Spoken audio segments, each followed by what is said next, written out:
जय हिंद साथियों, नमस्ते, वंदे मातरम। आप सभी का स्वागत है आपके अपने चैनल समाधान स्टडी पर। तो चलिए, जैसा कि आप लोग पता है कि मैं प्रतिदिन आपको लोग एक या दो टॉपिक प्रतिदिन प्रोवाइड कर रहा हूँ।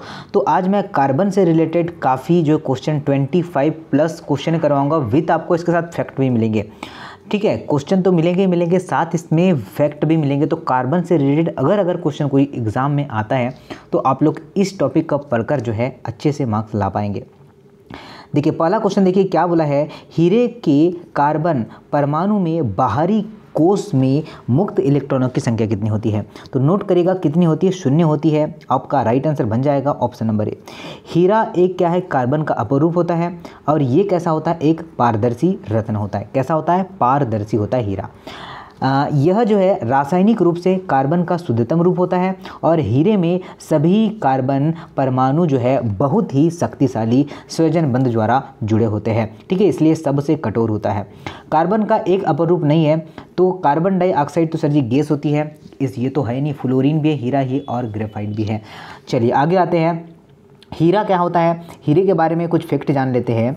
हीरा कार्बन का क्रिस्टलीकृत और शुद्धतम रूप होता है। इसको प्राकृतिक रूप से क्या बोलते हैं? किम्बरलाइट पत्थर होता है। ठीक है, यह जो है प्राकृतिक स्रोत में किम्बरलाइट पत्थर होता है।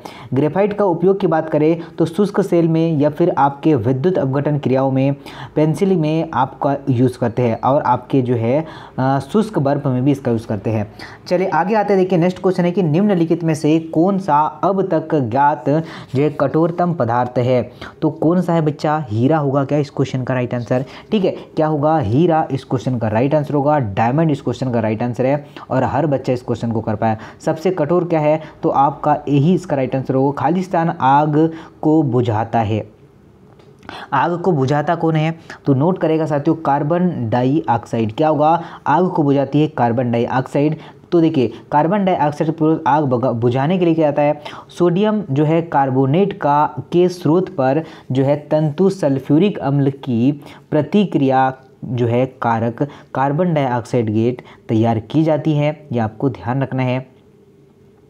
नेक्स्ट क्वेश्चन देखिए क्या बोला गया है। बोला गया है कि निम्न तत्वों में से कौन सा तत्व जो है समान तत्व वाले अन्य परमाणु के साथ संयोजित होकर बड़े अणु उत्पन्न करने की जो है विशिष्ट योग्यता रखता है? तो क्या आंसर हो जाएगा?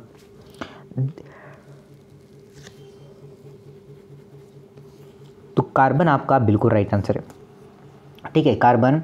चलिए, कार्बन में जो है श्रृंखलन नामक एक जो है विशेष गुण पाया जाता है। और इस गुण के कारण, ठीक है बच्चा, कि इस गुण के कारण जो है यह जो है सहसंयोजक बंध के द्वारा क्या करते हैं?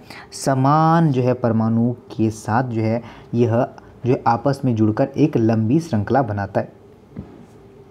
चलिए आगे देखिए, शुद्ध बर्फ कौन सा होता है? तो ठोस कार्बन डाइऑक्साइड क्या शुद्ध बर्फ हो जाएगा क्या? या फिर आगे देखिएगा, नेक्स्ट क्वेश्चन क्या है? नेक्स्ट क्वेश्चन नहीं बच्चा, राइट आंसर तो आपका ठोस कार्बन ही शुष्क बर्फ कहलाता है। ठोस कार्बन ही आपका शुष्क बर्फ कहलाता है। ये आप लोग नोट करिएगा। शुष्क बर्फ एक ठोस कार्बन डाइऑक्साइड होती है। और जो है शुष्क बर्फ कार्बन डाइऑक्साइड गैस को अत्यधिक दाब पर जो है ठंडा करके बनाया जाता है। और शुष्क बर्फ जो पिघलती नहीं है, ये डायरेक्ट आपको याद रखना है। चलिए नेक्स्ट क्वेश्चन है कि निम्नलिखित में से कौन सा विभिन्न जो है रूपों में मौजूद हो सकता है? सिलिकॉन, पोटेशियम, या फिर होगा आपका कार्बन, या फिर होगा आपका मैग्नीशियम। क्या राइट आंसर बन जाएगा? ठीक है, आप लोग ध्यान रखिएगा, निम्न में से बोला गया था भिन्न कौन सा होगा? तो आपका कार्बन ही होगा। ठीक है बच्चा, कार्बन भिन्न है। कार्बन एक क्या है? अधातु है। सिलिकॉन, पोटेशियम, मैग्नीशियम ये क्या है? सब धातुएं होती है। ओके, चलिए आगे आते हैं। देखिए, कार्बन का निम्नलिखित में से कौन सा अपरूप धातु कर्मक में जो है अपचायक माध्यम के रूप में कार्य करता है? कोक, या फिर कार्बन ब्लैक, चारकोल, या फिर ग्रेफाइट होगा? ये आप सभी लोगों को बताना है। तो साथियों, जिन भी साथियों ने क्या लगाया, कोक आंसर लगा पाए। ठीक है, कोक को क्या है? मुख्यतः कोयले के जो है, ठीक है, कि देखिए कोक को जो है मुख्यतः कोयले के आपके भ्रंजक आसवन द्वारा प्राप्त करते हैं। कोयले में भी आपको होता है, चलिए कई प्रकार के कोयले मौजूद होते हैं। और जिसमें कोयले में लगभग जो है 80 से 85% कार्बन की मात्रा होती है। ये आपको ध्यान रखना है। निम्नलिखित में से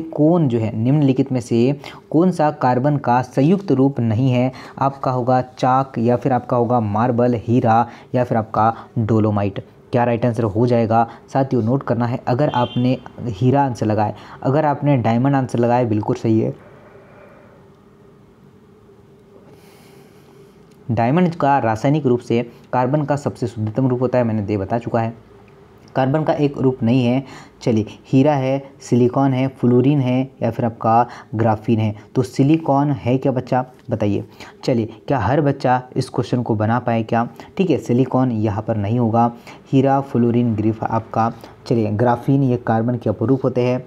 आगे आते हैं, देखिए, और जो है आपका सिलिकॉन, कंप्यूटर में जो चिप होती है, आईसी चिप जिसे हम लोग कहते हैं, वो सिलिकॉन की बनी होती है। ग्रेफीन क्या होता है? कार्बन का एक अपर रूप। ये एक जो है लोकप्रिय ग्राफिक्स जो है सॉफ्टवेयर, एक पौराणिक जो है जानवर, एक जो है संक्रमित घाव है। आपको बताना है। ग्रेफीन की बात करें, किसकी सर जी? ग्रेफीन की। तो ये एक जो है कार्बन का अपरूप होता है। क्या होता है? कार्बन का अपरूप होता है। ये हमें नोट करना है। चलिए आगे देखते हैं, नेक्स्ट क्वेश्चन नोट करेगा साथियों। देखिए क्या बोला है, बोला गया है कि जल और अन्य पदार्थों से रंगीन शुद्ध और बुरी गंधों को अधिशोषित करने के लिए कार्बन के निम्नलिखित में से जो है किस अपरूप का उपयोग किया जाता है? ग्रेफाइट, चारकोल, या फिर आपका कोक कोयला, या फिर होगा आपका, चलिए, कार्बन ब्लैक। तो नोट करेगा साथियों, जिन भी साथियों ने राइट आंसर लगा पाया है, क्या चारकोल क्या राइट आंसर बन जाएगा?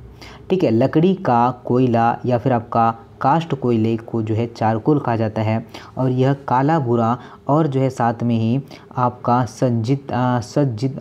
आपका सदृत ठोस पदार्थ होता है। ये भी हमें ध्यान रखना है। ओके, चलिए, यह जो है ध्यान दीजिएगा, वह ठोस पदार्थ जिसका सामान्य जो है का नाम क्या होता है? शुष्क बर्फ होता है। जिसका सामान्य नाम शुष्क बर्फ होता है। तो ये क्वेश्चन मैंने करवा दिया है। कार्बन डाइऑक्साइड होगा साथियों, कार्बन डाइऑक्साइड होगा।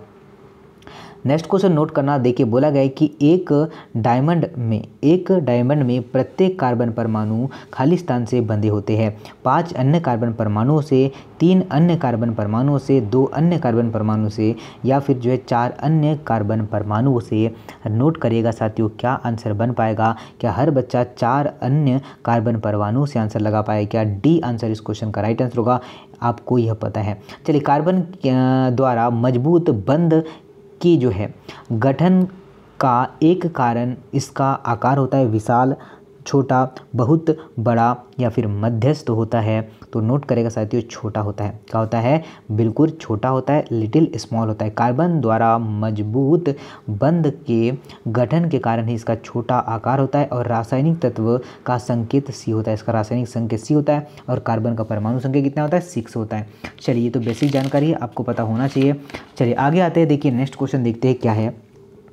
ठीक है, बोला है कि निम्न में से कार्बन के किस अपरूप की संरचना आपका भूग भूरीय ग्लोब के समान होती है? तो आप लोग बताइएगा। चलिए, तो नोट करेगा, आपका होगा फ्लोरीन। क्या होगा साथियों? फ्लोरीन। अगर आपने आंसर लगा पाया तो बिल्कुल डेफिनेटली सर जी सही आंसर लगा पाए हैं। फ्लोरीन की बात करें तो यह जो है कार्बन का एक अपरूप होता है, जिसकी संरचना की बात करें तो यह जो होगा आपका भूगर्भीय जो है ग्लोब के या फिर आपका फुटबॉल के समान होती है। चलिए, और आपके रोटर ने इसकी खोज किया था, ये भी आपको ध्यान रखना है। चलिए, नोबेल पुरस्कार भी जिसे दिया गया था। निम्नलिखित में से कौन सा कार्बन का एक जो है अपरूप नहीं है? तो चलिए, ये तो मैंने बता चुका है बच्चा, कोयला। तो यहाँ पर आप लोग लगा ही पाएंगे। कार्बन की बात करें तो कार्बन के खाली स्थान अपरूप में कार्बन जो है परमाणु को जो है फुटबॉल के आकार जो है व्यवस्थित करता है। तो ये तो अभी आपने बता दिया फुटबॉल के आकार का कौन सा होता है। चलिए, तो नोट करेगा, जिन भी साथियों ने लगा है C16 तो बिल्कुल सही आंसर होगा।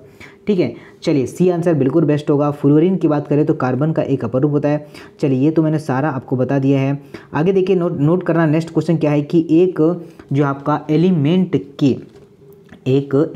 के एलोट्रोप्स की आपका भौतिक विशेषताएं भिन्न होती है।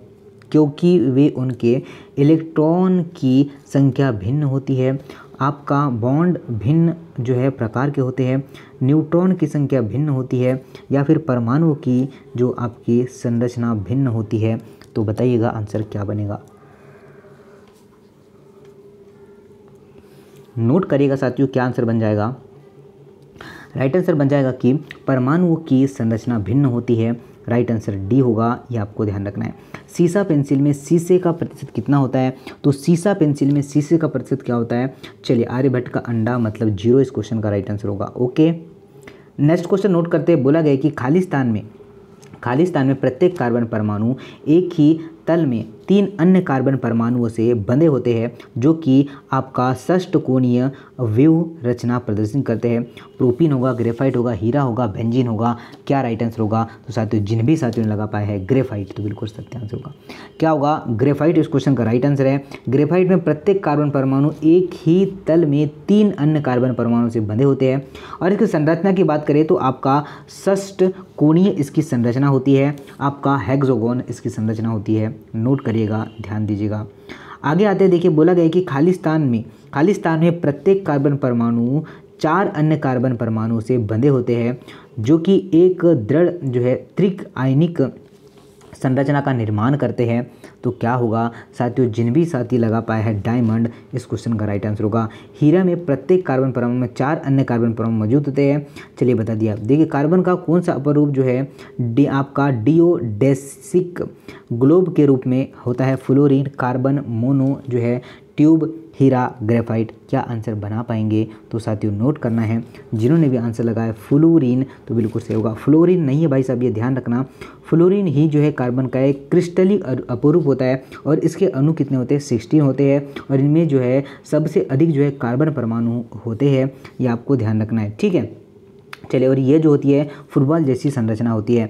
तो आई होप ये सेशन आपको बहुत पसंद आएगा। शेयर करना गाइस, ये कम टाइम में अधिक से अधिक चीज़ें आपको मैं प्रोवाइड कर रहा हूँ। अगर आपको पसंद आए तो दिल से लाइक करना और दिल से शेयर करना, चाहे आप व्हाट्सएप ग्रुप, इंस्टा ग्रुप, चाहे आप लोग फेसबुक ग्रुप चलाते होंगे, हर जगह गाइस समाधान स्टडी की इस बेहतरीन क्लास को शेयर करना, ताकि हर बच्चा इस बार समाधान स्टडी से अधिक सिलेक्शन ले पाए। नमस्ते, जय हिंद, वंदे मातरम।